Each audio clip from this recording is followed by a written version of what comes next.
Hello everyone, welcome to my YouTube channel. Friends, आज के इस वीडियो में हम सब पढ़ेंगे क्लास 9 क्षितिज बुक का एकदम लास्ट चैप्टर, जिसका नाम है कि बच्चे काम पर जा रहे हैं। ये हिंदी क्षितिज का लास्ट चैप्टर है और ये हिंदी क्षितिज काव्य खंड का भी लास्ट चैप्टर है और क्षितिज बुक का भी ये लास्ट चैप्टर है, यानी पूरी बुक का ये लास्ट चैप्टर है कि बच्चे काम पर जा रहे हैं। इस पाठ का आज हम लोग प्रश्न उत्तर इस पूरे वीडियो में देखेंगे और इस पाठ को राजेश जोशी जी लिखे हैं। राजेश जोशी एक लेखक थे, एक कवि थे, जो कि इस पाठ को लिखे हैं कि बच्चे काम पर जा रहे हैं। इनका जन्म देखते हैं कि 1946 में मध्य प्रदेश के नरसिंहगढ़ जिले में हुआ था। यानी राजेश जोशी जी का जन्म मध्य प्रदेश के नरसिंहगढ़ जिले में हुआ था। और अभी हम लोग इनका प्रश्न उत्तर भी देखेंगे। थोड़ा जीवन परिचय जान जाते हैं कि उन्होंने शिक्षा पूरी करने के बाद पत्रकारिता शुरू की।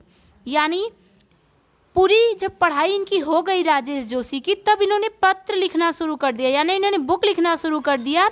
और लास्ट तक जाके राजेश जोशी जी कहानियाँ, नाटक, लेखक, टिप्पणियाँ भी लिखना शुरू कर दिए। और हाँ, इस बार हम लोगों के पेपर में जीवन परिचय से ज़्यादा रिलेटेड नहीं पूछा जाता है, इसलिए आप राजेश जोशी के बारे में बस इतना जानिए कि ये 1946 में मध्य प्रदेश के नरसिंहगढ़ जिले में पैदा हुए थे। ये कहानियाँ, नाटक, लेख, टिप्पणियाँ सब लिखते थे। ठीक है, इतना आपके लिए बहुत ज़रूरी है। अब हम लोग प्रश्न उत्तर देखते हैं। पाठ का नाम आप फिर से एक बार देख लीजिए, बच्चे काम पर जा रहे हैं। ये हिंदी क्षितिज बुक का लास्ट चैप्टर है। अब प्रश्न उत्तर शुरू करते हैं। पहला प्रश्न, कविता की पहली दो पंक्तियों को पढ़ने तथा विचार करने से आपके मन मस्तिष्क में जो चित्र उभरता है उसे लिखकर व्यक्त कीजिए। दोस्तों, इस प्रश्न में पूछा गया है कि अगर आप कविता पढ़े हैं, जो पहले की जो दो पंक्तियां हैं, आप उसको पढ़ के आपके मन में क्या कोई फिगर बनता है, तो आप उस चित्र को लिख करके बताइए। तो उत्तर में आप लिखिएगा कि कविता की पहली दो पंक्तियों को पढ़ने तथा विचार करने से बाल मजदूरी का चित्र उभरता है। बच्चों के प्रति चिंता, करुणा का भाव उमड़ता है। छोटी सी उम्र में ही इन्हें अपना और परिवार का पेट भरने के लिए न चाहते हुए भी इन बच्चों को इतना ठंड में सुबह सुबह उठकर काम पर जाना पड़ रहा है। यानी हमने जब कविता की शुरू के जब दो पैराग्राफ पढ़े तो हमें ऐसा लगा कि जो छोटे बच्चे होते हैं, जो लेबर का काम करते हैं, उसका चित्र हमारे मन में बना और ऐसा लगा कि वो अपने परिवार का खर्चा चलाने के लिए इतनी कड़ी सुबह में उठ करके काम पर जा रहे हैं और उनकी जो उम्र है वो पढ़ाई की है, ना तो लेबर का काम करने की है। ऐसा चित्र आपके मन में आएगा जब आप इस चैप्टर के दो पंक्तियों को पढ़ेंगे।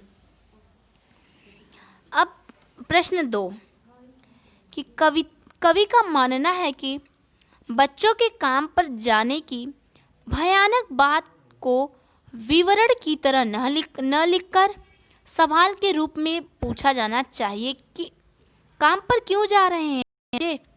कवि की दृष्टि में उसे प्रश्न के रूप में क्यों पूछा जाना चाहिए। देखिए फ्रेंड्स, कवि कहना चाहते हैं कि बच्चों को काम पर क्यों जाना चाहिए या फिर नहीं जाना चाहिए। ये कवि हम लोगों से पूछ रहे हैं कि बच्चे काम पर क्या करने के लिए जा रहे हैं, क्यों जा रहे हैं। ऐसा प्रश्न कवि क्यों पूछ रहे हैं, ये हमें लिखना है। पहले बात तो क्वेश्चन में कवि पूछ रहे हैं कि काम पर क्यों जा रहे हैं, ये कवि पूछ रहे हैं, और उत्तर में हम लोगों को लिखना है कि कवि ऐसा प्रश्न क्यों पूछ रहे हैं। उत्तर बहुत आसान होगा। आप कवि की मन की बातों को लिखिएगा, डालिएगा उत्तर और लिखिएगा कि बच्चों की इस स्थिति का जिम्मेदार समाज है।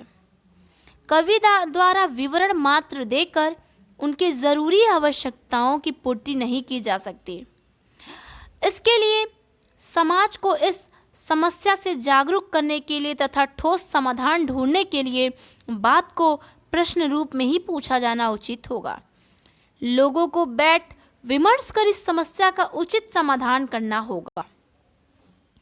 अच्छा देखिए, यहाँ पे पूछा जा रहा है कि काम पर बच्चे क्यों जा रहे हैं। इस बात को, इस क्वेश्चन को पूरे समाज में, पूरे सोसाइटी में करना चाहिए कि बच्चों को किस चीज़ की कमी है। उनके पास पेरेंट्स हैं, अगर पेरेंट्स नहीं हैं तो सरकार को इतना अलर्ट रहना चाहिए कि ये बच्चे इस उम्र में पढ़ाई का ही काम कर पाएँ और अपने टैलेंट को, अपने स्किल को ही आगे बढ़ा पाएँ, ना तो इन्हें ज़्यादा काम कराया जाए। परिवार का खर्चा चलाने के लिए इन बच्चों को विवश न होना पड़े। इस चीज़ को हमें समाज में, इस चीज़ को लेकर के बात उठानी चाहिए और इन बच्चों को मतलब पढ़ाई के वे पर ले जाना चाहिए। ऐसा इस उत्तर में आप लोगों को लिखना होगा। और बात सही भी है कि छोटे बच्चे काम पे जाएंगे तो पढ़ नहीं पाएंगे और उनकी भी लाइफ कैसा होगा, अपने पुराने लोगों जैसी होगी।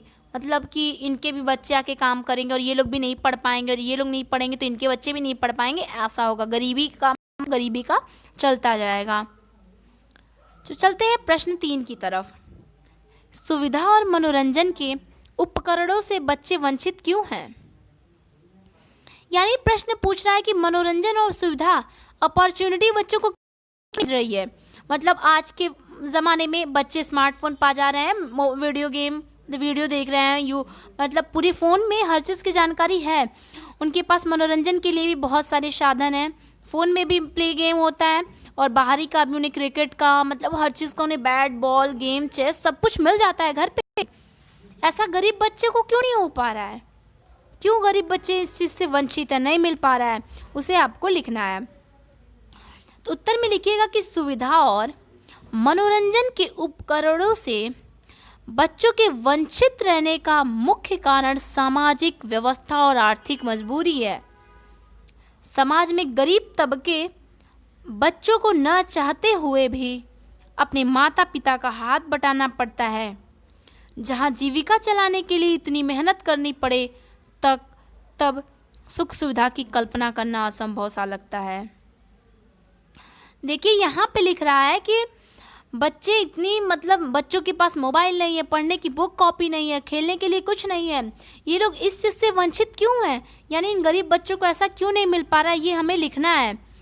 तो उत्तर में आप लिखिएगा कि बच्चों के इतने चीज़ न मिलने का कारण ये है कि बच्चों के पेरेंट्स गरीब हैं और वो लोग इतना कमा नहीं पा रहे हैं कि परिवार का खर्चा चल पाए, और इन गरीब छोटे से बच्चों को भी अपने माता पिता का हाथ बटाना पड़ रहा है। यानी इन लोगों को भी लेबर का काम करना पड़ रहा है ताकि बच्चे भी कुछ पैसा पाएँ और पेरेंट्स भी कुछ पैसा पाएँ और परिवार अच्छे से चल सके। और रही बात कि पैसा कमाने के बाद ये लोग इतना मेहनत करके पैसा कमा रहे हैं तो ये लोग अपनी सुख सुविधा के लिए वो पैसा वेस्ट नहीं कर सकते। ओके, आई होप ये आपको आंसर क्लियर होगा और चैप्टर भी बहुत अच्छा है, सोसाइटी को लेकर है। प्रश्न 4, दिन प्रतिदिन के जीवन में हर कोई बच्चे को काम पर जाते देख रही है, फिर भी किसी को कुछ अटपटा नहीं लगता। इस उदासीनता के क्या कारण हो सकते हैं? देखिए, अब इस प्रश्न में पूछ रहा है कि गरीब बच्चे काम पर जा रहे हैं, लेबर का काम कर रहे हैं, किसी को दया नहीं आ रही है, किसी को अजीब नहीं लग रहा है। यानी अमीर लोगों को सोचना चाहिए कि ये बच्चे क्यों काम पर जा रहे हैं, हम इन्हें कुछ सुख सुविधा दें, ऐसा क्यों नहीं ये समाज सोच रहा है। ये हमें इस उत्तर में डिस्कस करना है।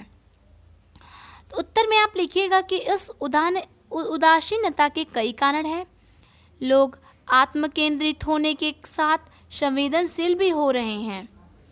उन्हें सिर्फ अपने काम से मतलब होता है, दूसरों के कष्टों को वे जानने समझने का प्रयास नहीं करते। दोस्तों, यानी आजकल का ज़माना ऐसा हो गया है कि अगर आपके पास सुख है तो आप दूसरों के दुख को नहीं समझोगे। अगर आपके ऊपर भी दुख बीत रहा है, दुख का कुछ मैटर है, तो आप किसी और के दुख को समझने की कोशिश भी कर सकते हो। लेकिन एक अमीर आदमी कभी गरीब की मजबूरी नहीं समझता है। वही इसमें आप लिखना है। आप चाहें तो इसे बड़ा चढ़ा करके बड़ी चीज़ में लिख सकते हैं। आगे है कि कई लोगों में जागरूकता की भी कमी है। उन्हें यह भी नहीं पता कि पढ़ाई हर बच्चे का मौलिक अधिकार है, फंडामेंटल राइट जिसे बोलते हैं। वे सिर्फ ईश्वर बच्चों के भाग को दोष देते हैं। तो यहाँ बोला जा रहा है कि अगर बच्चे नहीं पढ़ रहे हैं तो लोग उनके भाग्य की दोष देते हैं, ईश्वर की दोष देते हैं। लेकिन यहाँ पे सोसाइटी की कमी है ना। सोसाइटी को आगे बढ़कर उनका साथ देना चाहिए, उनको गरीबी से हटाना चाहिए, पढ़ाना चाहिए। वो बच्चे भी पढ़ के आगे कुछ करेंगे तो उनकी भी जनरेशन अच्छी जाएगी। आगे प्रश्न है कि बच्चों का काम पर जाना धरती के एक बड़े हादसे के समान क्यों है। यानी यहाँ पे इस प्रश्न में पूछा जा रहा है, बहुत अच्छा क्वेश्चन किया गया है कि बच्चे अगर काम पर जा रहे हैं, छोटे बच्चे अगर लेबर का काम करते हैं या फिर कोई भी शॉप पे रहने का काम करते हैं, तो ये धरती माँ के लिए, मतलब इस दुनिया के लिए बहुत बड़ा एक हैपन एक्सीडेंट टाइप का हादसा क्यों है। तो कॉमन से आंसर सबके मन में चल रहा होगा। उत्तर से मैच करते हैं कि उत्तर होगा कि बच्चे इस देश का भविष्य हैं। यदि बच्चे पढ़ लिख नहीं पाते तब हमारे देश की आने वाली पीढ़ी भी पिछड़ी होगी। बात सही है, अगर हम नहीं पढ़ेंगे तो हमारी आने वाली पीढ़ी भी क्या होगी, वो भी अनलिटरेट यानी वो भी अनएजुकेट ही रह जाएगी। देश का भविष्य अंधकारपूर्ण होगा, यानी अगर कोई पढ़ेगा नहीं तो देश भी विकसित नहीं होगा। उन्हें उनके बचपन से वंचित रखना अपराध या अमानवीय कर्म है। इसलिए बच्चों का काम पर जाना धरती के लिए एक बड़े हादसे के समान है। यानी यहाँ पे बोला जा रहा है कि अगर आज के बच्चे नहीं पढ़ेंगे तो उनकी आने वाली पीढ़ी भी बिना पढ़े लिखे यानी अनपढ़ ही रह जाएगी। तो हर बच्चों को पढ़ाना और लिखाना बहुत आवश्यक है। लास्ट प्रश्न है कि आपके विचार से बच्चों को काम पर क्यों नहीं भेजा जाना चाहिए, उन्हें क्या करने के मौके मिलने चाहिए। यानी इस हम लोग शुरू से चैप्टर में भी पढ़ते आ रहे हैं और इस पाठ में भी देख रहे हैं, प्रश्न में भी, उत्तर में भी देखते आए हैं ऊपर की बच्चों का मौलिक अधिकार है पढ़ाई लिखाई। वो पढ़ेंगे तो उनकी आने वाली जनरेशन भी अच्छी जाएगी और उन्हें स्कूल न जाने के कितने नुकसान हो सकते हैं और जाने के क्या क्या फ़ायदे हो सकते हैं, आपको इस उत्तर में लिखना है। तो आई होप आपके मन में भी आंसर चल रहा होगा। आप लिखिएगा कि बच्चों को काम पर क्यों नहीं जाना चाहिए। इसका उत्तर लिखिएगा कि मेरे विचार से बच्चों को काम पर बिल्कुल नहीं भेजा जाना चाहिए। कारण बच्चों की उम्र कच्ची होती है, उनके मन भावुक होते हैं। बच्चे खेलने खाने और सीखने की उम्र होती है, उन्हें पर्याप्त कोमलता और संरक्षण की आवश्यकता होती है। दोस्तों आपकी भी बचपना चल रही है, आपको भी पता होगा कि आपका मन पढ़ाई से ज़्यादा खेलने में लगता है। उन बच्चों पे क्या बीतती होगी जिनके पेरेंट्स वीक हैं, मतलब कंडीशन उनकी वीक है और उन्हें क्या करना पड़ता होगा, उन्हें पैसा कमाने के लिए दिन रात मजदूरी करनी पड़ती होगी। यहाँ तक कि अगर कोई प्रदर्शनी कोई भी कुछ भी होता है, कोई मार्केट मॉल, ये लोग कुछ नहीं जा पाते हैं। और हम है कि एक कपड़ा ना पाएँ तो हम लोगों का मन भटकने लगता है, हम लोग रोने लगते हैं। तो यही बोला जा रहा है कि एक गरीब बच्चा, एक गरीब माँ बाप के भी तो बच्चे होते हैं, उनका भी मन करता होगा हम लोगों की तरह, लेकिन वो अपने वो गरीबी से मजबूर रहते हैं और वो कुछ खरीद खेल नहीं पाते हैं। आप उत्तर में लिखिएगा कि बच्चों की जो ये उम्र होती है बचपना, वो खेलने खाने और सीखने की उम्र होती है। अगर ये इस उम्र में काम करेंगे तो ये कुछ खेल नहीं पाएंगे, कुछ सीख नहीं पाएंगे और इनकी भविष्य भी चौपट होगी, साथ में इनकी आने वाली जनरेशन भी खराब जाएगी। इसी में दूसरा प्रश्न पूछा है कि उन्हें क्या करने के मौके मिलने चाहिए। आप तब से देख रहे हैं कि बच्चों का मौलिक अधिकार पढ़ाई है, उन्हें पढ़ना देना चाहिए, उन्हें खेलने देना चाहिए, सब कुछ करने देना चाहिए। उत्तर में लिखिएगा कि उत्तर है कि बच्चों को काम पर भेजना उनके बचपन को छीनना है। यानी दोस्तों देखिए, अगर हम लोग भी बचपन थे, आप भी बचपन में हो, तो आप लोगों का मन बहुत कुछ करता होगा, कुछ नई नई चीज़ें खरीदने के लिए करता होगा। तो जो बच्चे लेबर का काम कर रहे हैं उनका भी तो एक बचपना होता है, उनका भी तो मन करता है खेलने खाने का, प्रदर्शनी देखने का, मेला देखने का, घूमने का, फिरने का, मॉल जाने का, कपड़े खरीदने का, वेडिंग अटेंड करने का, बर्थडे पार्टी अटेंड करने का, लेकिन उनके पास इतनी दोस्तों नहीं मिल पाती है। तो बच्चों को अपॉर्चुनिटी देनी चाहिए, उनके बचपन को नहीं छीनना चाहिए। इसके चलते वे खेल, शिक्षा और जीवन के उमंग से वंचित रह जाते हैं। अगर बच्चे काम पर जाएंगे तो उनकी खेलने की उम्र, शिक्षा पाने की उम्र, जीवन की जो एंटरटेनमेंट होती है, जो जीवन जीने का मज़ा होता है, वो उन लोगों का नहीं अच्छे से हो पाएगा और उससे उनका शोषण होता है। इसलिए बचपन में सभी को पढ़ने, खेलने, कूदने का अवसर मिलने के साथ अन्य सुविधाएं भी समान रूप से उपलब्ध होनी चाहिए। यानी ये प्रश्न हम लोगों का था यहाँ पे कि बच्चों को क्या क्या करने के मौके मिलने चाहिए। तो आप डायरेक्ट लिखिएगा कि बच्चों को पढ़ने, खेलने, कूदने का अवसर मिलना चाहिए और बच्चों से बच्चों की बचपना नहीं छीननी चाहिए, उन्हें काम पर चाहिए, उन्हें खेल, शिक्षा और जीवन के उमंग से वंचित नहीं करना चाहिए। ये पाठ हम लोगों का हो गया समाप्त। अब हम लोग मिलेंगे नेक्स्ट वीडियो में किसी नेक्स्ट चैप्टर के साथ। Bye friends.